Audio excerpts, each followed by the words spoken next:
obviously extremely disappointed in how we played, how we coached, every aspect. You got to give a lot of credit to Tulane, Coach Fritz, his staff, his players.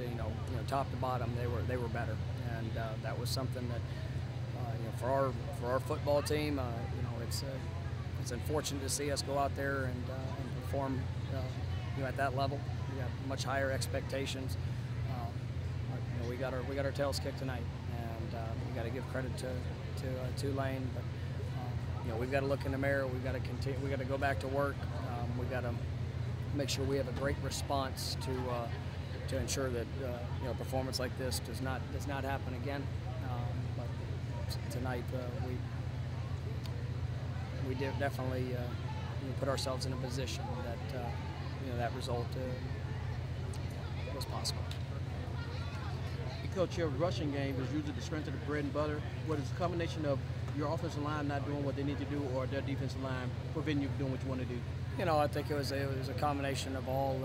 We've got to do a better job, in our execution. But on the flip side, what they did is kind of what I expected. They stacked the box. They played a lot of man coverage. They moved the front. They did some things that created problems, and we started off, had the big play on the first play of the game, and then I think we only had the ball 16 plays in the first half. That's it's hard to get in rhythm. We didn't convert on third downs. We had some very easy incorrectable mistakes, but you can't have those when in a game that's not necessarily going your way there early. And so we've got to continue to grow and get better, and we've got to execute better. With the number of guys you had out injured, just how much did that affect you guys specifically up front? It's when you have a substantial number of guys that can't play or are unavailable, it's a challenge because it does test your depth. What really I guess magnified that was the fact that the time of possession became so one-sided, and we didn't sustain drives. We had the first play touchdown. Tulane was able to drive the ball down their first couple drives and had the ball, and really it kind of tested us even further into our depth. But at the end of the day, you get an opportunity, and we've got to make sure our guys are ready to roll, no matter where they are on the depth chart. When they step on that field, we've got to perform at a high level.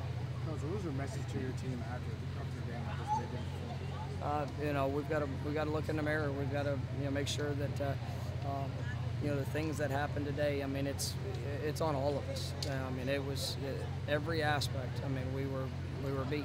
We were outcoached. We were outperformed. We were out prepared, and that's something that I felt.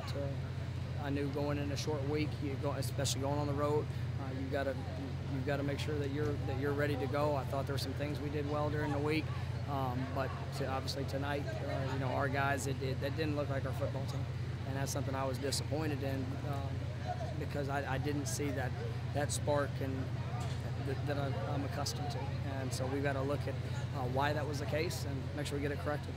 Navy drove the ball around. You guys, had the ball more often. Was it? What'd you say? I'm sorry. Navy had the ball more times as well. What was the difference with Tulane as far as what they did, kind of weigh you guys down? They were able to run the football. They executed. We did not sustain drives, very well in the first half. Having not converted on third downs, and so that's what's going to happen when teams put together drives on you. We really made the time possession one-sided, and obviously put us on the wrong end of it. It felt like the offensive line really had a down week this week. From your perspective, kind of what was going on with them? Anything specifically? It was those are all things we're going to have to evaluate on film. Obviously they got some penetration. They moved the front. And it's everybody. It's like when you run for 300 yards in a game, it's everybody performing. When you obviously are not very successful, it's everybody as well. We got to look at what we were trying to do and accomplish schematically. We've got to make sure that we clean up the mistakes that were made that allowed some of the penetration. But on the flip side, they had a good plan. It was something that we figured they would try to do, and they were able to execute at a high level. Bryce had one of his best games as a Tiger. Talk about his play and his development as a Tiger. Bryce Huff? Yes. Bryce is obviously he was got more reps tonight with Jackson being down, and he's continuing to grow. He's got to play at he's got to continue to play at a high level. There was a couple plays I know he would like to have back. Just through the game, the things that I saw. But he was also productive in some areas. But at the end of the day, we gave up too much in every aspect: offense, defense, special teams. So it's hard. I mean, even though there's some good things that were done, it's hard to take a whole lot of positives out of that performance, especially at this time.